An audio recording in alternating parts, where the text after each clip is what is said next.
ولما وقع علیہم الرجس، اور جب ان پر وہ مصیبت آ جاتی تھی، یعنی یہ کہ ہوتے ہوتے اب ان کی جو اکڑ فونی ہے اس میں کم سے کم یہ کمزوری واقع ہو گئی، یہ نرمی واقع ہو گئی جو آگے آ رہی ہے۔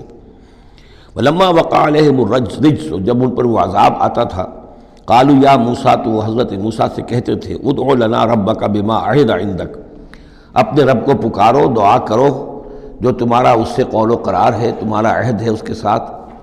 تاکہ وہ ہمیں اس مصیبت سے نجات دے۔ لئن کشفت عنا الرجس،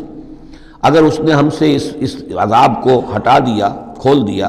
لنؤمنن لک، ہم تمہاری بات مان لیں گے۔ یہ ایمان کے ساتھ جب لام آتا ہے تو اس کے معنی وہ ایمان ایک عقیدے والا ایمان نہیں ہوتا، مان لیں گے، تمہاری بات مان لیں گے۔ ایک ہے ایمان بے کے ساتھ، آمنت باللہ و ملائکتہ و کتبہ، تو با کے ساتھ جب آتا ہے پورے وثوق کے ساتھ، یقین کے ساتھ، گہرے اعتماد کے ساتھ، اور ایک ہے کسی کی بات سرسری طور پر مان لینا، تو وہ پھر ایمان لام کے ساتھ ہوتا ہے۔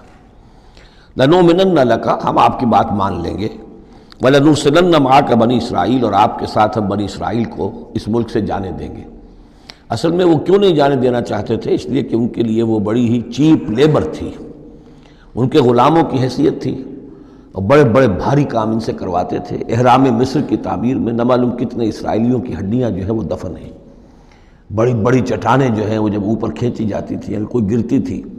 تو ان کے بیسیوں نہیں سینکڑوں جو ہے اس کے اندر پس جاتے تھے۔ تو ظاہر بات ہے کہ وہ چیپ لیبر جو انہیں ملی ہوئی تھی اس کو چھوڑنے کے لیے آسانی سے وہ تیار نہیں تھے، اس حوالے سے انہیں یہ شاخ گزر رہا تھا۔ ورنہ ظاہر بات ہے وہ بھی جانتے تھے کہ یہ ہمارے اس ملک کے رہنے والے نہیں ہیں، کہ ابتدا میں ان کے لیے وہاں بڑی آؤ بھگت رہی، بڑے عیش رہے، وہ پیرزادوں کی طرح ان کا احترام کیا گیا، انہیں بہترین زمینیں دی گئیں۔ جوشن کا علاقہ کہلاتا ہے، جو نیل کا ڈیلٹا ہے، جو سب سے زیادہ زرخیز علاقہ ہے، وہ ان کو دیا گیا، وہاں یہ لوگ جو زمیندار بنے۔ لیکن اس کے بعد جب وہ نیشنلسٹ ریولوشن آیا تو بات ساری جو ہے وہ الٹی ہو گئی، تو فرمایا کہ ہم بھیج دیں گے آپ کے ساتھ بنی اسرائیل کو۔